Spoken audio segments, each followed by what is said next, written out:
great honor and a pleasure too to speak to you today. The first half of my lecture will be devoted to sources, non-numismatic sources, and you will see that numismatics will be of assistance to reinterpret the written sources that the scholarship has relied upon for the past 200 years. Now, what you see here is the Aliates tomb, which is mentioned by Herodotus in his histories. And as we will see, Herodotus tells us a story about it, which is pure nonsense. But that tells us something about Herodotus, which we have to keep in mind. How does it work? Does it work at all? Just here?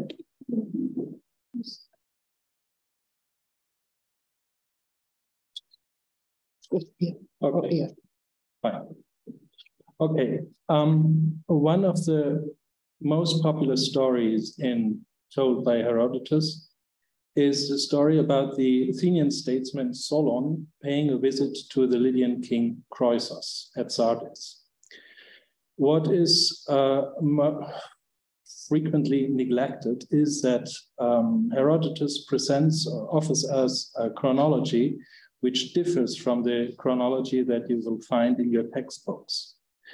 Solon was archon at Athens in the early 6th century, and according to the traditional chronology, Croesus ascended to his throne in 560 only, that is nearly 40 years later. So Herodotus offers us a short chronology of ancient or archaic Greece, which is usually neglected. And we should keep this in mind because the chronology that the Lydian chronology offered by Herodotus does not have any fixed point in time. Now let's have a look on the sources we have handy. First, at the left side, it's of course Herodotus himself. And we all know that his work has survived completely, differing, unlike the work of Xanthos the Lydian, a contemporary of Herodotus. He wrote in the 5th century BC. We have just fragments of Xanthos' writings, about 8 pages in Jacobi's Fragmente der griechischen Historiker, and mainly it's just a part of a sentence or even just a word that has survived. However, we know from later sources that Xanthos' writings have been used in Hellenistic times and have been rewritten by some authors. Nothing has survived of that. However, there is the history of Nicolaus of Damascus, which seems to have implemented a lot of what Xanthos wrote because it differs from the stories told by Herodotus. Nicolaus' histories, however, didn't survive as a whole, but just in long fragments surviving in the Excerpta Constantiniana from the 10th century AD. And of course, all these fragments have their problems of their own. On the second column, you see the ancient chronographers, starting with the Marmoparium from early Hellenistic time, down to Eusebius' chronography. Eusebius' chronography, for those who do not have this in mind, did not survive in the original text, but just in a Latin translation by Hieronymus, and also in an Armenian version. But these two versions, Latin and Armenian, differ in many ways, even in the numbers of rulers, reigns, and so on. His predecessor, Julius Africanus, did not survive at all, or nearly at all. We will see that Africanus plays an important role in the history of scholarship about the Lydian chronology. The first trial to date some events in Lydian history differing from Herodotus depends on Africanus, and actually it depends on the trial to re-edit Africanus' works. This was in 1875, and the first edition of Africanus was published just 5 years ago. So the history of scholarship had to rely upon a very badly known Africanus. Now, the third column are the cuneiform texts. The Annals of King Ashurbanipal from the 7th century, I will come to that later, and the so-called Nabonidus Chronicle from the 6th century. Nabonidus was the latest Babylonian king, Neo-Babylonian king, and the term or the name Nabonidus Chronicle might lead us astray because it's not actually a chronicle, it's a biased text written by the priests of the city god Marduk, and they hated Nabonidus because he was absent from Babylon for many years and did not perform the ceremonies of the city god, and so it was not possible to esteem him as the Babylonian ruler, and therefore the so-called Nabonidus Chronicle has to be interpreted very carefully. And last but not least, there are the coins. And we will see that the coins can solve some problems that are raised by the written sources. Now, what are Herodotus' sources? He mentions them several times. First, his main source about the Lydians seemed to be the priests of Delphi. And of course, also what the Ionians told him themselves. So he quotes the Milesians. And then there are a few records of Lydian sources, as the Lydians are used to tell, or the Lydians claim, and so on and so on. And in one case, when it comes to the tumulus of Aliates, he tells a story which is nearly unbelievable. That is to say that the tumulus, which is a huge one, it's the hugest, can you say that, in whole Asia Minor, was financed by Lydian prostitutes. And as his source, he claims that the inscriptions on that tumulus tell this story. These inscriptions haven't survived. The stelae have survived, but not the inscriptions. But the whole story is, of course, nonsense. That has to say that Herodotus was not able to read Lydian. The story was told him by some locals. Well, we all know the stories that locals tell at places like the Acropolis. Anyway. Herodotus gives us very clear numbers of the reigns of the last 5 Lydian kings, of the Mermenid dynasty, or dynasty, sorry. But he does not give any fixed point in history. So we can say that all these 5 kings, this dynasty lasted for 170 years, but where to place these 170 years? When you have a look at your common textbooks, you will find usually the date 546, 45 for the fall of the last king Croesus. This date comes from Eusebius.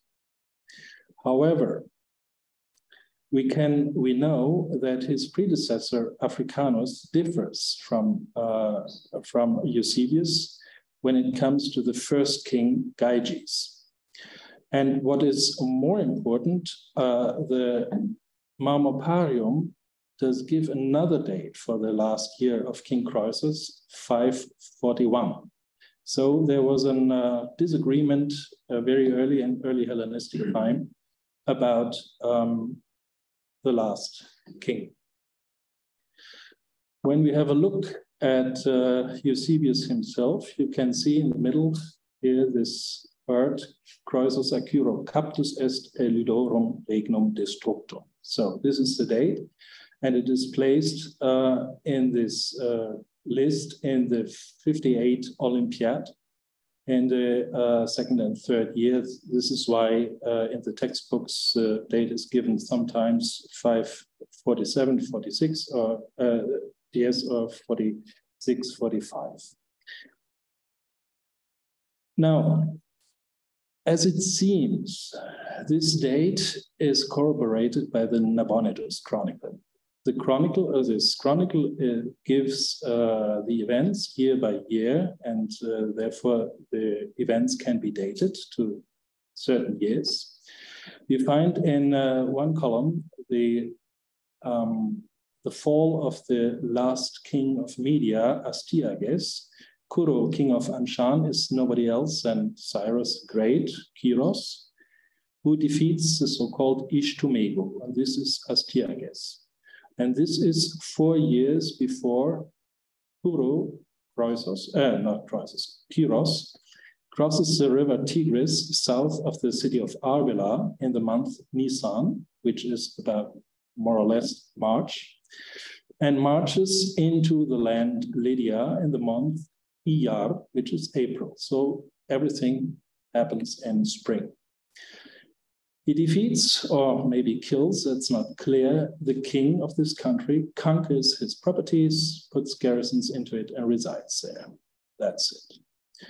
And according to the Nabonidus Chronicle, this happened in 546. Perfect, as it seems. Now, there are several problems with this text. I mentioned just 3. According to Herodotus, Kyros and Croesus' armies fought in late autumn east of the river Halis, and Kyros laid siege on Sardis in winter. So this differs a little bit. Well, we wouldn't be too harsh with this text, so maybe it's just correct. The second problem is that the Nabonidus Chronicle puts the fall of the Median ruler Astyages to the 6th year of Nabonidus, which is 550 BC. However, there's another source, the so-called Sippar Cylinder, which puts it to the 3rd year of Nabonidus, 554-3. And if this is correct, the whole of Kyros' deployment in Asia Minor has to be redated to 551-0.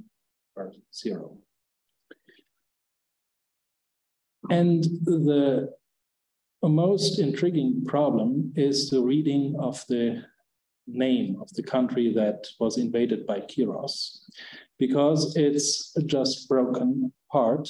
So just the first sign of that name can be read, and this sign is controversial.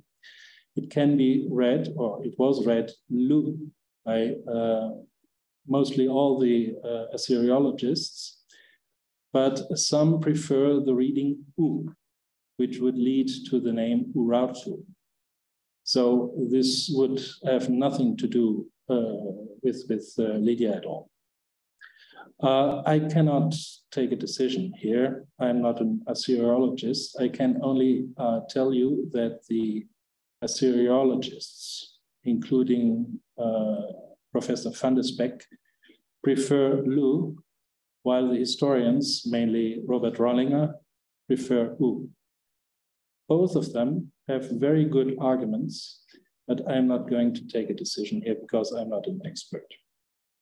Now, the second event I'm going to talk about is this so-called battle at the eclipse in 585 BC. Herodotus tells a story about a 5 years war between the Lydians under Aliates, the fourth of the Mermenid kings, and the Medes under Cyaxares. In the 6th year, there was a battle which was interrupted by an eclipse because both armies were frightened. And this eclipse, so this is the story told by Herodotus, was predicted to the Ionians, not to the Lydians, to the Ionians by Thales of Miletus. The Lydians and Medes were so frightened that they made peace, and the peace treaty was brokered by 2 rulers, Cyaneses of Cilicia and Labynetus of Babylon. Now, let's have a look at the persons involved. Aliates, dated traditionally to 617 to 560. Cyaxares, his reign is overlapping that one of Aliates, that's fine. Cyaneses we cannot date. It's controversial whether Cyaneses is a name or just a Luwian title. Now the experts tend to think that's a real name. If so, there are at least 3 Cyaneses in history. And the main problem would be Labynetos. According to philologists, this should be Nabonides. But according to the chronology, the historians prefer, of course, Nebuchadnezzar II. And last but not least, there's Thales of Miletus, but his dates depend on a mud of other dates. For instance, we know that he lived, I think, 92 years.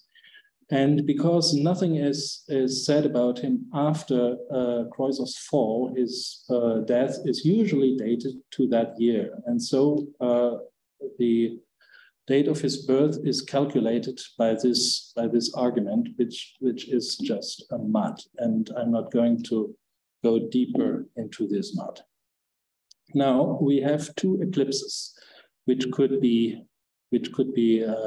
picked. Mainly, or most historians prefer the second one in 585. Both eclipses can be calculated by astronomic means. What is most intriguing is that Pliny, the Elder, gives us the date of the second eclipse, together with a story that Herodotus has told us. So Pliny knows something Herodotus didn't know. And which is more important, he was able, or maybe a predecessor of him, to recalculate that date, which was given. Look, a date from the early 6th century. How would you date this in the 6th century? By Athenian archons? No. By Spartan kings? Maybe. By a priest? It's hard to say. But he was able to recalculate it into the Roman system of chronology by consul years, or after the foundation of Rome. I cannot say where he got this date from. Now, where did this battle take place? I took this map from the internet, and actually this map is a scandal, and I cannot advise you to use it. First of all, in the center, you have the kingdom of Lydia. So far, so well. But around, you have many names: Vilusha, Shechamira, Arsava, Pala, the Kashkians, which are from the Bronze Age. These names have nothing to do on a map from the 6th century. And which is more important, the Kashkians here in the north of Asia Minor didn't settle in the north of Asia Minor at the time of the Lydian kingdom. They should be sought here in the center. Second, the Babylonian Empire at the lower right side extends to to Cilicia, which is just nonsense. Cilicia was a late or Neo-Hittite statehood at that time, maybe allied to the Babylonian Empire, but not part of it. So this is wrong too. And last but not least, the Median Empire. Did it exist at all? The Median Empire is a story told by Herodotus. And as most experts are convinced since about 40 years, it's just a fabrication. Because this is the only ancient empire before the Romans which did not leave any traces of an administration. We do not have any texts. Actually, we do not have a history of the organization of the Median Empire. So it's possible that the Median tribes made some raids into Asia Minor, but a Median Empire in the way that Herodotus tells us did not exist at all. Now, let's have a look on the astronomical data. The only eclipse that comes into question is that of 585. You can see here this green line. This is the start of the eclipse, which lasted, of course, a very long time. So it started in Upper Mesopotamia and could be observed in Mexico as well at the end.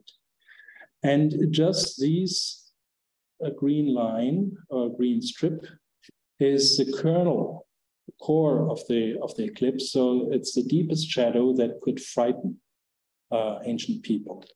Of course, the eclipse could partly be observed in a very wide space down to Africa, but just a part of an eclipse. So it seems that this eclipse is indeed that one that Herodotus refers to. But the problem is the story that is told to us by Herodotus true at all? Because since about 20 years, we know a text from the Opsariensis papyri that tells us another story. The early Hellenistic astronomer Aristarchus of Samos is cited by a commentary on Homer's Odyssey. And Thales said that the sun is darkened when the moon comes before it, between Earth and sun, designating and so on and so on and so on.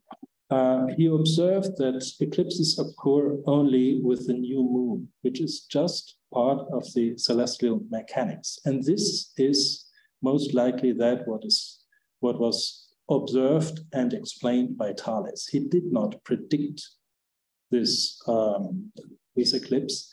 And so we have to be very careful what we believe in Herodotus' account.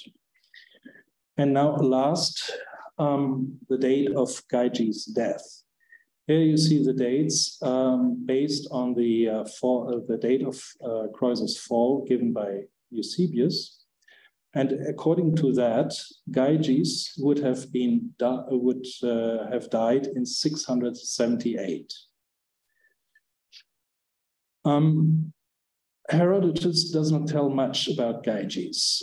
Gyges went to war against Miletus in Smyrna and so on, but in all his 38 years of ruling, he accomplished little great things, according to Herodotus. During Gyges' son Ardis' rule, the Cimmerians, do you say Cimmerians? Cimmerians? Anyway, invaded Asia. They conquered Sardis, but did not conquer the castle of Sardis. And last, Aliates, which is Ardis' grandson, expelled the Cimmerians from Asia Minor. I give you these three accounts because it's important to keep this in mind, because the Assyrian sources tell us that Gyges was killed in action against the Cimmerians. So but Herodotus doesn't know that the Cimmerians were already there when Gyges was still ruling. In 1875, the German Gracist Heinrich Gelzer started his trial to edit Julius Africanus. And he was already aware that the Assyrian sources give another account of the events, because at the time of King Ashurbanipal of Assyria, Gyges was still living. And he tried, Gelzer tried to reconcile this account, the Assyrian account, with another version of Eusebius, which gives different numbers of the rules of the Lydian rulers. And so Gyges' death could be dated to 652, which was near to the truth, but not exact. Now, just let's have a short look at the Assyrian source. The annals of King Ashurbanipal are not just one text that is fixed, but they are laid to us in many versions, just because these annals were rewritten all the years. So just if a king comes to power, what can be said about him and his deeds after 1 year? Just he ascended to the throne and did this and that and so on. At the end of his rule, the text will differ in many respects. So he conquered this land and he did that and so on and so on. And these text was rewritten each year, but the length of the text didn't differ. So they had to rewrite it every year, and the things which were not too important were left out, and so on and so on. And we should be grateful that most of these texts can be dated very exactly, because they are dated by Assyrian eponyms. Each Assyrian year had an eponym. The problem is that the list of eponyms we have at our disposal ends about 648 BC. And afterwards, we have more eponyms than years left for the Assyrian Empire, because the cities within the Assyrian Empire had various eponyms, and so some texts can be dated not to the eponym of that city, but of another city. So that's a problem. However, the first 3 or 4 eponyms after the termination of the eponym list are well known and can be dated with certainty. So we do not have a problem here. However, it should be mentioned. And because Gyges sought an alliance with the Assyrians several times, and so his embassies were mentioned several times in the annals, we can be sure that he was still living in 645. And it is most likely that he was killed in action the year in the following year, so 644. This is acknowledged by several textbooks, here for instance, the Neue Pauli. However, even so, you have to be careful. You see here, 644, Gyges passes away, but then there is something we actually do not know. Ardis, which is the name of his son, told us by Herodotus, makes an alliance with the Assyrians again. It is told by the Assyrian sources that Gyges' son did it, but his name is not given. This is very important for the second part of my lecture. So actually it should be said Gyges' son did it. Anyway, just to give you, okay, so 644, we can skip that. Just to give you an impression of all the differing dates given in the literature. Here is a little glimpse of it. Even the date, which is which has been proven by Professor Spalinger in 1978, did not convince many people, or many people just ignored what he wrote. Now, let's turn to the coins. In 1876, I think, the important French numismatist François Lenormand published a little book about Monnaie Royale de la Lydie. According to what we think that we know today, none of the coins discussed in this book are Lydian. This is not to blame Lenormand at all. It was just some sort of a guesswork because, well, you all know that the Lydian coinage falls in two parts. First, there are the electrum coins struck according to the Milesian standard. And second, there are the bimetallic coins issued by the last Mahometan king, Croesus. So there's a gold series and a silver series.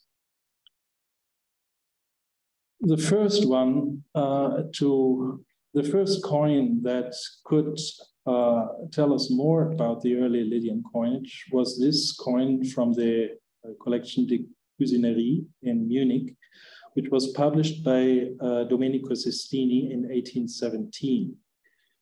He already acknowledged that there's a certain inscription in front of the lion's head, but he couldn't read it. He tried to make something of it, and so he wrote Kitsike, and the coin was republished by Mionnet as a coin of Kitsikis. This lasted for many years until Jan Peter VI in 1890 recognized or observed that the inscription could be read Valvel. The last letter couldn't be read the right way. Today we know it's Valvet instead of Valvel, but he suggested that this is just the Lydian writing, the Lydian spelling of the name known to us as Aliates. So this was very important because a few years later, in 1904, a huge electrum hoard was found during the British excavations in the Artemision of Ephesus. Here's a part of that hoard, and you can see that here's a triti of Valvet. Here's 2 hectes and more hectes, some of them without the legend is of the Flan. However, they belong to that early series. And because the reign of Valvet or Aliates is known via Herodotus and Eusebius, these coins were dated to the late 7th century or early 6th century, and therefore the date of the hoard is given in the inventory of Greek coin hoards as 600-590 BC, which is actually a Solomonic date calculated by Stanley Robinson and Paul Jacobsthal in the early 1950s. Now, let's have a look at the site. Here, this is what is left over of the Artemision today. You see the 2 columns of the late classical temple in the center. And what can be seen here is a little part of the Croesus temple. So the first dipteros built up in the middle of the 6th century BC. Let's have a look at the plan. Here, the gray structure, the greatest extension of the temple is the late classical dipteros, which was built up after the Croesus temple was burned down by a man whose name I'm not going to tell you. The yellow and orange structures are the Croesus temple, here with the cellar and within.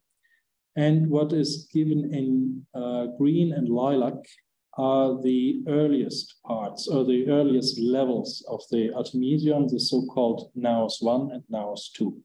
And here in the center, the Artemision hoard, or the core of it, was found. This is this square structure, or nearly square structure. The uppermost limestone row is from the Croesus temple. and the little stones beneath are from the earlier structures.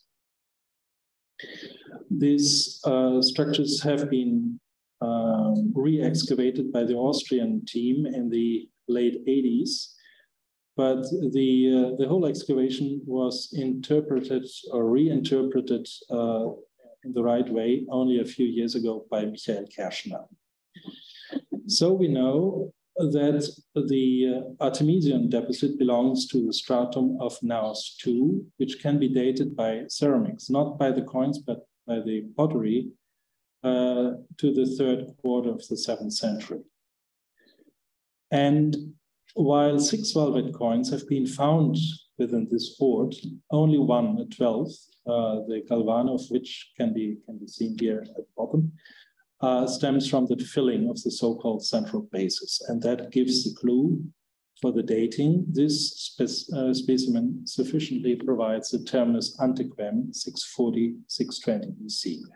So if you have listened carefully enough, you could ask now, what about the dates given by Herodotus and Eusebius? Because according to them, Haliartes ascended to the throne in 617 at the earliest. And the velvet coin is dated a few years earlier by the pottery. Well, maybe the pottery lies, but as you will see, there's another solution. To make things more complicated, there is another series which was not known to Jan Peter VI, the so-called Kukalim series. Here is the most important piece of it, a treaty known since 2000. You can read the inscription here, retrograde, Kukalim, in full. Before 2000, the inscription was known just as Kali or Kali. You can find this in the earlier literature. When this coin was published, the linguist Brown immediately suggested that Kukalim refers to nobody else than Gyges himself. But this was ignored by many people. Gyges, just because the name can be reconstructed by referring to other Lydian inscriptions, mainly a seal that is lost today, but was read many times before, it gave the inscription Manilim. And this lim, Kukalim Manilim, seems to be a formula equally or similar to the inscription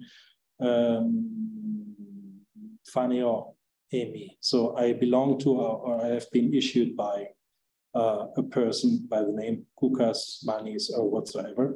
This is corroborated by a series known since about 10 years from the early 4th century BC with the inscription Ifelim. So there's a certain Iphes, which we didn't know before, which use the same formula. And therefore the name should be reconstructed as Kukas, which is actually just a Lydian spelling of the name Gyges given by Greek authors.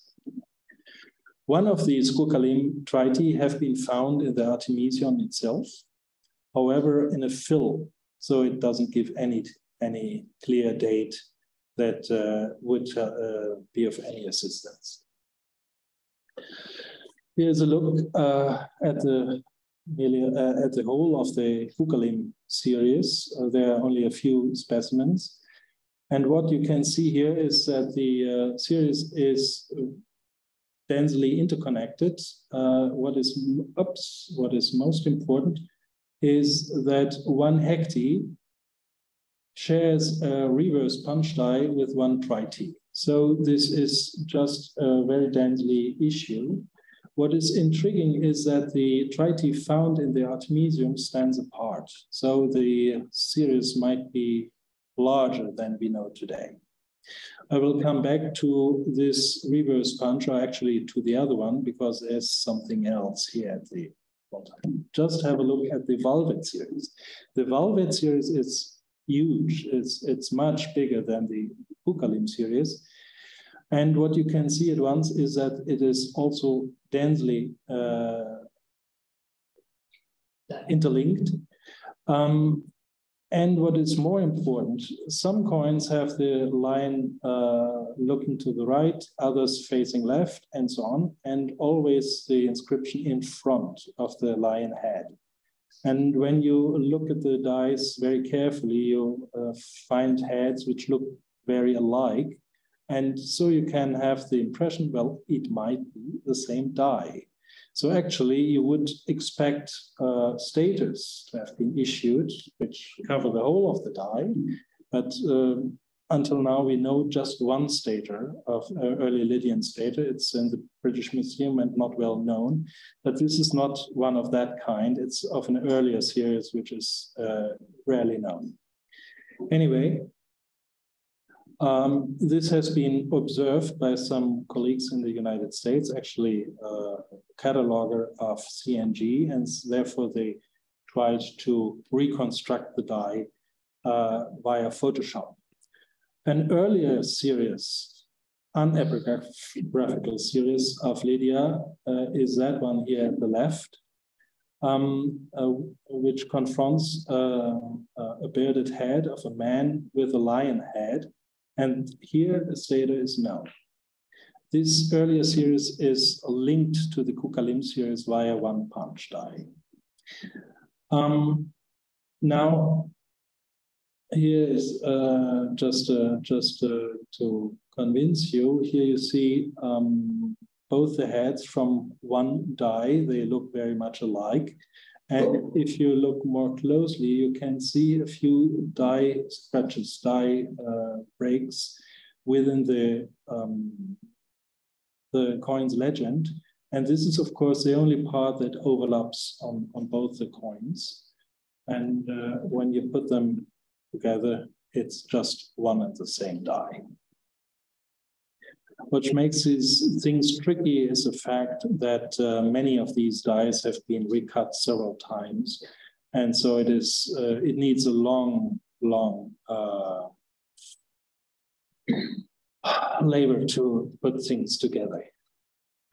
This is just a little glimpse, just a small part of the Velvet series. What you can observe here is that just a few dies, obverse dies, are known from both sides of the die. So for instance, this die E, or number D, not number D, number F, is known by both the lion heads. The other ones are not known by both the sides.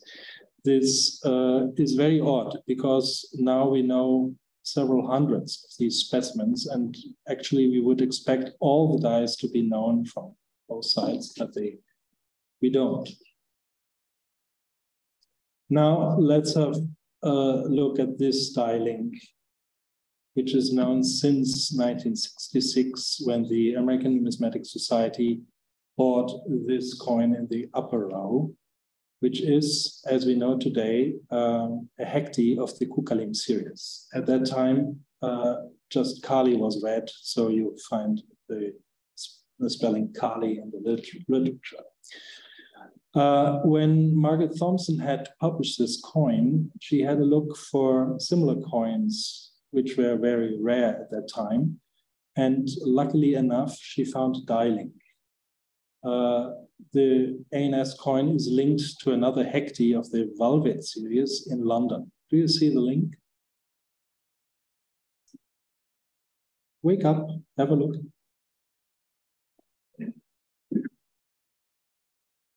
Here, there is a square structure in this punch die, and there's also a triangular structure. So Margaret Thompson found this die link, which is really good work, good job. However, while she was convinced that the new hecti, the Kukalim hecti, predates the London hecti of the Velvet series, things were turned from feet to the head by Lieselotte Weidauer. She was convinced that the Kukalim hecti was possibly struck after the Velvet hecti, and this made great trouble in the years to follow, Most recently, the linguist Alexander Dale took some conclusions from Lieselotte Weidauer's account and said it is clear that some velvet coins at least were produced before the Kukalim 6th. And therefore, Kukas cannot, of course, be the supreme authority within the Lydian state, given that velvet coins were being struck simultaneously. So velvet and Kukas at the same time, so they cannot be kings. I think it was Jack Kroll who was the first to suggest that these inscriptions do not refer to Lydian kings, but to Lydian magistrates. And this was still maintained by Georges Le Rider in La Naissance de la Monnaie. So, of course, if these names are referring to magistrates, they cannot be dated by any account we have. However, there is another Kukalim 6th hecti known since the late 60s or early 70s, published by Colin Cray in the visitor's account of the Ashmolean Museum and forgotten afterwards. And this coin shares the same punch with the London hecti and the ANS hecti.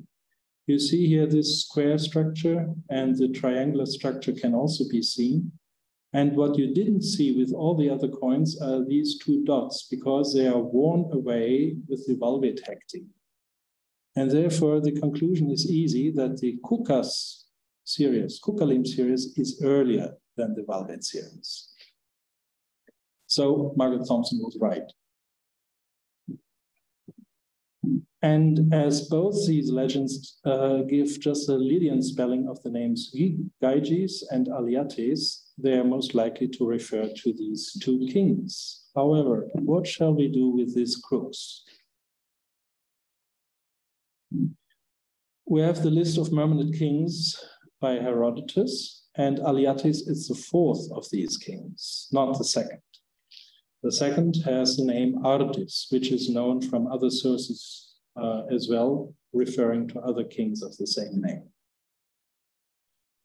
So we have to turn to Xanthos the Lydian, because he gives more and partly other names than Herodotus.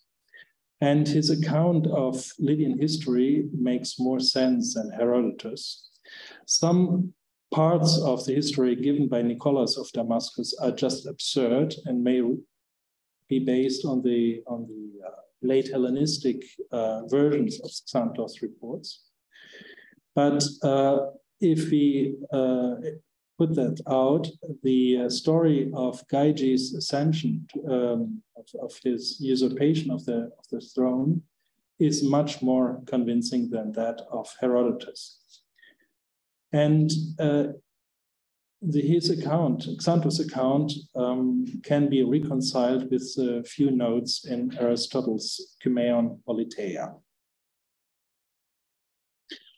What is more important, and now we have at least one inscription, Xanthos tells us that the usurper Spermus is not recorded among the rulers, and it is Basileois, and Basileia might refer to an inscription or something of that kind, giving the names of the Lydian rulers. Xanthos was a Lydian and was able to read Lydian. And so he might refer to better sources than Herodotus was able to do. And now have a look at the text of Nicolaus of Damascus, which is most likely to be based on Xanthos. The second fragment, fragment 64, gives Aliates, Basileois, Lydon, or Zadiatio Ios. This can be reconciled with Herodotus. Aliates is the son of Zadiates. Perfect so far. However, the fragment 63 tells us something about this father Zadiates, or Lydon Basileois, Aliatio Pais, so the child of another Aliates. So this is just what we would expect to have. The grandfather has the same name as the grandson. So the grandfather of Aliates, known by Herodotus, has the same name, Aliates, and must be the son of Gyges. And so the riddle can be solved. Herodotus took the name Ardis, which could be correct insofar as several Lydian kings, even of the former Heraclitic dynasty, seem to have double names, maybe throne names. And Herodotus knew just the name Ardis, but this king named himself Aliates on the coins. So the riddle can be solved that way. That, first of all, the only chronological anchor I can provide is Gyges' death in 644, because all the other dates are more or less controversial. And the coin legends, Kukalim and Falfet, can be read Gygeo or Aliateo. And because the dialink makes the succession clear, Kukalim is the first and Falfet the second. And the new dating of the Artemision deposit corroborates that Kukalim is Gyges himself, Kukas. And last, Falfet is not Aliates, known by Herodotus, but the second king of the Mermenid dynasty, whose name was Aliates as well. And then we have a fixed point in the coin chronology, the succession from Kukas to Falfet in 644. And we should keep this in mind when reading Herodotus, because he tells us some stories about Ardis and Aliates, which might refer not to the king that Herodotus had in mind, but to the other. For instance, the expulsion of the Cimmerians by Aliates. It makes much more sense, even in terms of prehistoric evidence, that it was Gyges' son and not his grandson who expelled the Cimmerians from Asia Minor. Thank you so much.